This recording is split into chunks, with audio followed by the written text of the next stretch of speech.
knowing that we had 8 starters back and a lot of guys that played in the same system, the terminology was the same, having coaches like Mike Archer, Jeffrey Oliver, join the staff, I knew we could play better defensively. And again, that quarterback, Huntley, is as good as that's out there. That's why he's a Heisman Trophy candidate. And for about, I don't know, 3.5 quarters or so, I mean, they were playing well. But he could run, he could pass, and you saw some things that he did that showed why he's a special player. Mike, to your right.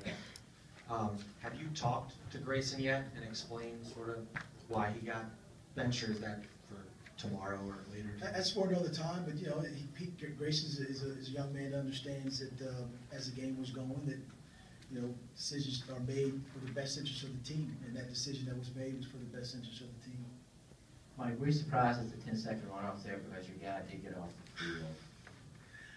Yeah, it's difficult because if you're under the time constraints and a young man gets hurt, whether it's a legitimate injury or whether, in some cases, young men are trying to fake the injury to stop the clock. Well, in this situation, if you have no timeouts left and you get to that point in the game and the guy goes down, and we're trying to get Max off, but it was a leg injury, and the unfortunate part about it is they start the 40-second clock all over again.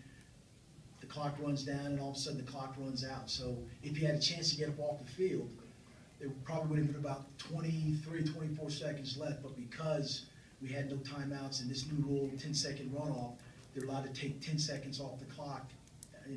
Again, so the injury causes, you get under that mark, causes the clock to go down. Right, but he did get up and he did come off. Well, yeah, he did.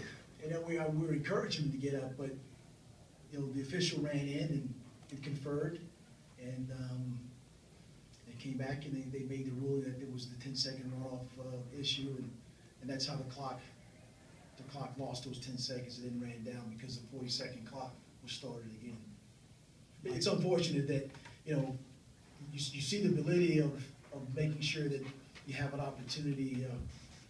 You don't want young men to be injured, but it's just happened where now the clock and the situation has changed, where if you don't have a timeout, then you lose those 10 seconds.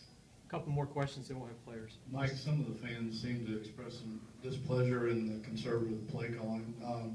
Was that your game plan? You just felt like against a team like this, you wanted to just keep it close and hope you maybe could force a turnover for them to change the complexion of the game? We wanted to run the ball, trying to control that tempo a little bit, because as you saw, they are a fast-paced tempo offense, and one of the things you can do is keep the clock running, by having opportunities yourself. The short passes, as we mentioned, that after a tackle, the clock is running as well. So, the game plan was put in place to keep us in the game, and as we got down close to the end, we felt pretty good about where we were at the end of the game. And again, that's something that when you play a team like that has that type of quarterback, you want to construct a game plan to be productive at all facets. Let's go Doug, Andrew, and then Jeff. Just to clarify, Mike.